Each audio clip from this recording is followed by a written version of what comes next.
Hello everyone, welcome back to my YouTube channel. तो आज मैं लाई हूँ आप सभी के लिए एक इम्पॉर्टेंट क्वेश्चंस की वीडियो जो आपके एग्जाम के पॉइंट ऑफ व्यू से बहुत ही ज़्यादा हेल्पफुल होने वाली है। तो यहाँ पर जो आपका कोड है वो है BPAS 186, जो आपका स्ट्रेस मैनेजमेंट वाला कोड है ना, उसका है ये। ठीक है, तो यहाँ पे जो है मैंने क्या किया है कि यूनिट वाइज मेंशन किया हुआ है कि उसमें से कितने क्वेश्चंस हैं ना। मैंने पूरे क्वेश्चंस नहीं लिखे हैं, बस इंपॉर्टेंट आप टॉपिक समझ लो, उसको अच्छे से पढ़ लेना। उसके बाद हम PYQ डिस्कस कर लेंगे, ठीक है, क्योंकि आज मैं इतना ही लिख पाई थी कल रात में ही। उसके बाद जो है हम PYQs डिस्कशन कर लेंगे साथ में, ठीक है। तो ये इतना आप आज कर लेना, बाकी कल मैं होपफुली लाऊं PYQ डिस्कशन करने के लिए, ओके। उसके बाद जो है और भी क्वेश्चंस की वीडियोस आती रहेंगी। अब मैं ट्राई कर रही हूँ कि एक दिन में 2 वीडियो डालूँ, ठीक है। अपने कोड आप लिखते रहें और प्लीज़ डेट के साथ लिखो, ताकि ना मैं उसके अकॉर्डिंग डालूँ, वरना मैं पहले या बाद में ऐसे डाल लूँ ना तो एग्ज़ाम पता चले निकल भी जाए, ठीक है, किसी की भी कोड का। तो स्टार्ट करते हैं video without any delay. 1 minute resume कर।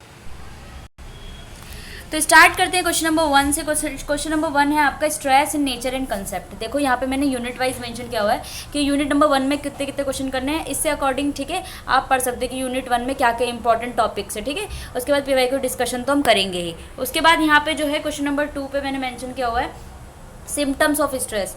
इसके जो मैं बताना चाह रही हूँ एक बात, मैंने पिछली वीडियो में बताया था कि मेरी कॉपी आज रह गई थी किसी के पास, आज एग्ज़ाम था हमारा, तो वो उसने ऐसे मेरे को पिक सेंड की है, इसलिए ना थोड़ा सा बैकग्राउंड सा थोड़ा ठीक सा नहीं आ रहा है, तो आप थोड़ा सा मैनेज कर लेना इसमें भी। बाकी तो मैं खुद से लिख रही हूँ, ठीक है, दूसरी कॉपी में। उसके बाद क्वेश्चन नंबर 3 पे आ जाते हैं sources of stress, approaches of stress. आपको सोर्सेज बताना है, अप्रोचेज बताना है। फिर उसके बाद आते हैं यूनिट नंबर 2 में कौन कौन सा है। यूनिट नंबर 2 में आपका time management, measuring of significance, measuring time management, measuring उसका और उसकी significance, techniques of time management. उसके बाद रोल ऑफ एडमिनिस्ट्रेशन, एडमिनिस्ट्रेटर और मैनेजर, ये एडमिनिस्ट्रेटर है, ठीक है, टी है वो। उसके बाद बात करते हैं यूनिट नंबर 3। यूनिट नंबर 3 में आपका आ जाता है क्वेश्चन नंबर 7 बनता है ये मॉडल्स ऑफ स्ट्रेस। ये आपको इस पॉइंट मिलेंगे 3.2.1, 3.2.2, 3.2.3 में आपको मॉडल्स ऑफ स्ट्रेस मिलेंगे। इंपॉर्टेंट है, ठीक है, बहुत इंपॉर्टेंट है, पढ़ लेना अच्छे से। यूनिट 4 में आपका है स्ट्रेस मॉडल्स एंड प्रोसेस, ठीक है। उसके बाद आपका है क्वेश्चन नंबर 9। क्वेश्चन नंबर 9 में आपके क्या करने हैं, प्रिवेंटिव स्ट्रेस मैनेजमेंट, ठीक है। आपको स्ट्रेस मैनेजमेंट को कैसे कम कर सकते हो बताना है, मतलब जब हमें स्ट्रेस होता है तो हम कैसे उसको प्रिवेंट कर सकते हैं, मेडिटेशन कर सकते हैं, योगा कर सकते हैं, ठीक है। यूनिट नंबर 5 में आ जाते हैं। यूनिट नंबर 5 है आपका, ठीक है। उसके बाद है कोर प्रीमाइसिस, ठीक है। ये क्या होता है आपको अच्छे से डिफाइन करना है। फंक्शनल स्टाइल क्या होता है, ठीक है, इसके बारे में पढ़ना है आपको अच्छे से, ठीक है। Work orientation and also effect on job performance of employee, यानी कि वर्क ओरिएंटेशन क्या होता है और जॉब परफॉर्मेंस एक एम्प्लॉय को कैसे इफेक्ट करता है, ठीक है। यूनिट नंबर 6 पे आ जाते हैं। यूनिट नंबर 6 है आपका effect of health on physical health, ठीक है। Effect of health on physical health पे क्या इफेक्ट पड़ता है। यूनिट नंबर 7 पे आ जाते हैं। यूनिट नंबर 7 है आपका question number 14, differentiate between time सेवर्स and time wasters क्या होते हैं, ठीक है, इसके बीच में डिफरेंशिएट करना है। देन उसके बाद है मेजर कॉजेज ऑफ प्रोक्रेस्टिनेशन, ठीक है, सुइटेबल रेमेडीज, ठीक है। ये आपको क्वेश्चन नंबर 15 में मिलेगा यूनिट 7 में। यूनिट नंबर 8 में देखो क्या होता है, आपका क्या होगा यूनिट नंबर 8 में। यूनिट नंबर 8 में आपको क्या, preventive stress management technique for individual. यहाँ पे भी स्ट्रेस मैनेजमेंट, यानी कि आपको पूरा ओवरऑल क्या पढ़ना है, अपने अकॉर्डिंग आप अपने ऊपर लेकर पढ़ सकते हो कि अगर हमें स्ट्रेस हो रहा है तो हम उसको कैसे हम डिफाइन करेंगे कि स्ट्रेस क्या है। स्ट्रेस अब आजकल बहुत ज़्यादा कॉमन है, ठीक है। उसके बाद हम इसके टाइप्स होंगे बहुत सारे, ठीक है। आपकी स्टडी मटेरियल में कैसे प्रिवेंट कर सकते हैं, ठीक है। आप योगा कीजिए, मेडिटेशन कीजिए, ठीक है, इस तरीके से आप कैसे प्रिवेंट कर सकते हो, ठीक है। ये सारी चीज़ें आप अपने ऊपर, ठीक है, अच्छे से पॉइंट रखकर आप समझ सकते हो, ठीक है। Unit number 9। यूनिट नंबर 9 है आपका, ठीक है, क्या हो जाता है इसे। यूनिट नंबर 9 है time management, approaches to time management, ठीक है। आपका यूनिट 2 है ना, जैसे वहीं पर यहाँ पर ये सेम है, टाइम मैनेजमेंट, उसका अप्रोचेस टाइम मैनेजमेंट में, ठीक है। उसके बाद है major source of work place stress. Work place stress, अगर आप कहीं पर वर्क कर रहे हो वहाँ का स्ट्रेस क्या हो सकता है, आपको ज़्यादा वर्क लोड है, ठीक है, इस तरीके से आपको स्ट्रेस जनरेट हो सकता है, आपका हेल्थ खराब हो जाएगी, ठीक है। ये सारी चीज़ें आपको ये मिलेगा यूनिट 4 में, ठीक है। तो यहाँ पर मैंने ये मैंशन किया यूनिट 4 का है, ठीक है, क्वेश्चन नंबर 18। देन उसके बाद यूनिट 10 में जो क्वेश्चन है इंपॉर्टेंट वो क्या है, यूनिट 10 में आपका है manage stress through better time management, आपको मैनेज कैसे करोगे स्ट्रेस को, बेटर टाइम मैनेजमेंट करके। Stress management for happiness of success, stress and time management for happiness and success, stress management and time management यहाँ पे करना है, ठीक है।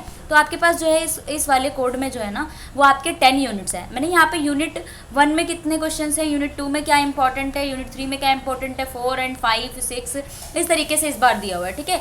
ये पैटर्न आपको अगर अच्छा लगता है तो आप बता सकते हो, तो मैं ऐसे पैटर्न में ले आऊँगी, वरना बाकी तो और क्वेश्चंस वाली सीरीज़ तो बहुत हिट ही जा रही है, ठीक है ना। काफ़ी व्यूज़ हैं उस पर, काफ़ी अच्छे कमेंट्स हैं, thank you so much. And please subscribe कर दो क्योंकि मैं मेहनत कर रही हूँ इसलिए। और आज के पेपर में भी आए हैं काफ़ी क्वेश्चंस, यानी पूरा पेपर आया हुआ है, वो मैंने कम्युनिटी पोस्ट में डाला हुआ है, अगर आपको यकीन नहीं है तो वहाँ से जाके देख सकते हो। अगर कोई बात करे फिजिक्स की या फिर और किसी सब्जेक्ट की, ठीक है, तो मुझे क्वेश्चन पेपर आप सेंड कर सकते हो, लेकिन कहाँ सेंड करोगे, है ना, ये भी बात है, ठीक है। तो क्वेश्चन पेपर मतलब अगर मुझे मिल जाता है तो मैं बना दूंगी कि वहाँ से भी आए। देखो अगर सेम क्वेश्चन नहीं आ रहा है ना तो उसी पर बेस क्वेश्चन ज़रूर आएगा, ये ध्यान रख लेना, ठीक है। तो अगर फिजिक्स में ऐसा हुआ है तो, क्योंकि इस बार का पेपर मुझे मिला नहीं फिजिक्स का, ऐसा अगर हुआ है ना तो वहाँ पे एक क्वेश्चन था कि पुली रॉप से बंधी हुई है, इतने न्यूटन का फोर्स लग रहा है, सेम क्वेश्चन कराया है मैंने, ठीक है, सेम क्वेश्चन कराया है, बल्कि उसके अगर वैल्यूज़ चेंज हो जाए ना तो इसमें मेरी गलती थोड़ी है, अगर वैल्यू चेंज हो रही है लेकिन पैटर्न तो सेम है ना उसका, उस क्वेश्चन को आपको समझ के करना है, ठीक है। ये नहीं है कि आप रट्टा मार के चले गए, ऐसे नहीं हो सकता ना।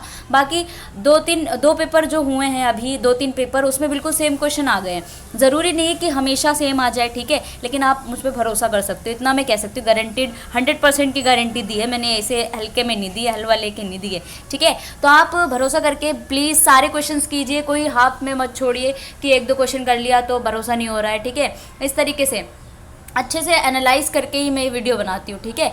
उसके बाद जो है आप अब बता देना कौन सा कोड आपको करना है, ठीक है। और प्लीज़ डेट भी मेंशन कर दो, क्योंकि ऐसे इसके अकॉर्डिंग क्या होता है, अगर मैं कोई सा पहले डाल दूँ कोई सा बाद में डाल दूँ और ऐसा हो ना कि वो पेपर ही निकल गया तो फ़ायदा क्या उस वीडियो का, ठीक है। तो इस तरीके से आप अपना कल परसों तरसों 2-3 दिन का एक साथ और कोड मेंशन करके, ठीक है, कोड मेंशन करो डेट के साथ कि इसका पेपर कल है या परसों या तरसों है, ठीक है, ऐसे करके, ठीक है। उसके बाद आप मुझे कमेंट कर दीजिए, ठीक है। और मैं हर किसी के कमेंट का रिप्लाई देती हूँ, अभी तो देती हूँ, ठीक है, सबको ही देती हूँ मैं रिप्लाई। और कुछ बच्चे कह रहे थे कि कुछ समझ नहीं आ रहा है, जैसे कि किसी कोड में किसी सब्जेक्ट में समझ में नहीं आ रहा है, तो उसका वन शॉट लाने के लिए तो अभी तो मैं क्वेश्चंस दे रही हूँ ना, क्योंकि वन शॉट लाऊंगी तो फिर क्वेश्चंस वाली वीडियोज़ रह जाएगी, ठीक है। इसलिए मैं कोशिश करूँगी कि वन शॉट भी लाना स्टार्ट कर दूँ, ठीक है, लेकिन पेपर चल रहा है ना इसलिए, क्योंकि चैनल आपको लेट मिला है, क्योंकि और पहले से अगर मुझे कमेंट आए होते ऐसे तो मैं पहले ही प्रिपरेशन कर लेती। अभी तो मैं सिर्फ एनालाइज करती हूँ क्वेश्चंस का, और उसको समझाने की कोशिश भी मैंने कम कर दी है, ठीक है। उसको समझाने की भी कोशिश करूँगी, ट्राई करूँगी फॉर माई बेस्ट। तो इसीलिए बने रहिए मेरे चैनल पे, एंड प्लीज़ सब्सक्राइब तो कर दो यार, शेयर भी करना, ठीक है, मदद हो सके सबकी, ओके। तो आज के लिए इतना ही, मिलते हैं नेक्स्ट वीडियो में, थैंक यू।